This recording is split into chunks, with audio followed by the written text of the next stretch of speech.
కాలం గడుస్తున్న కొద్దీ కొన్ని జీవరాశులు అంతరించిపోతున్నాయి. ఒకప్పుడు ఎంతో అంగడంగడి చేసిన పక్షులు చాలా మటుకు కానరాకుంటాయినాయి. అందులో గుడ్లగూబలు, ఊరబిష్కెలు, పాలపిట్టలు, రామశిల్కలు, గబ్బిలాలు గిట్ల లిస్టు చాలా పెద్దగానే ఉన్నది. అయితే తమిళనాడు రాష్ట్రంలో మాత్రం కొందరు గబ్బిలాల షికారు చేస్తుర్రట. మరి వాటితోని వాళ్ళకు వచ్చిన తిప్పలేంది, దాడి చేసి పట్టుకున్న గబ్బిలాలను ఏం చేస్తుర్రో మీరే చూడుర్రో సార్.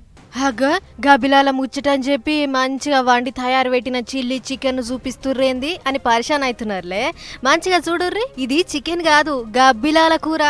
అవునంటే తమిళనాడు రాష్ట్రం సేలం జిల్లాల ఓ ఇద్దరు బద్మాష్గాలు చేస్తున్న గలీజ్ దందా ఇది. డేనిష్ పేటలుండే సెల్వం ఇంకా కమల్ అనే ఇద్దరు తాషులుగాళ్ళు గబ్బిలాలే టార్గెట్ గా పెట్టుకొని రెచ్చిపోతుర్రట.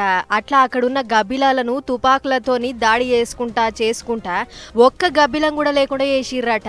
దీంతోని సోయికొచ్చిన పోలీసోళ్ళు అరే ఈ గబ్బిలాలను పొతం పెడుతున్నాడు ఎవడు కావచ్చు అని గట్టి నజరేస్తే అసలు ముచ్చట బయటపడ్డది. ఈగేముంది, లోపలేసి ఓ మల్క రాకుడు రాగితే ముచ్చటంతా బయటికి గక్కిర్రు. పాయసల ఆపచ్చిన కోసం గీ అడ్డదాకుల పనిచేస్తుర్రని తేలింది. తుపాకులతోని షెట్ల మీద ఉన్న గబ్బిలాలను సూటి వెట్టి కొట్టుడు, తీసుకొచ్చి సాఫ్ చేసి హోటళ్లకు పంపుడు. చిల్లీ చికెన్ ముక్కలు ఏ పాటి సైజు ఉంటాయో అంత మందం కొట్టి హోటళ్లకు పార్సల్ చేసుడు. దినం గిదే పనట.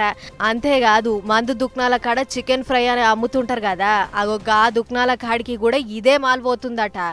మరి ఇట్లా ఎన్నొద్దుల సంధి చేసి పాడైతుర్రో ఏమో గాని పోలీసోళ్లకు అనుమానం వచ్చి పట్టుకుంటే ఈ జోలి బయటపడ్డది. చూడుర్రి ఎట్టుందో ముచ్చట.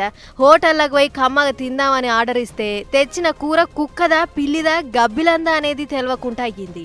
అన్నట్లు నడుమ చెన్నైపట్నంలో కుక్కలను ఇంకా పిల్లులను చంపి మటన్ బిర్యానీ అని అమ్మిన రోజులు కూడా ఉన్నాయి. మరి హోటళ్ల మీద షేకింగ్లు చేయాల్సిన ఫుడ్ సేఫ్టీ అధికారులు జీవరాశులు ఏమైతున్నాయో చూడాల్సిన అడవి అధికారులు ఏం చేస్తుర్రో ఏమో గాని మీ పనితనం మా సవదాలకు వస్తుంది కదా అని అనుకుంటుర్రుకి ముచ్చట చూసిన జనాలు.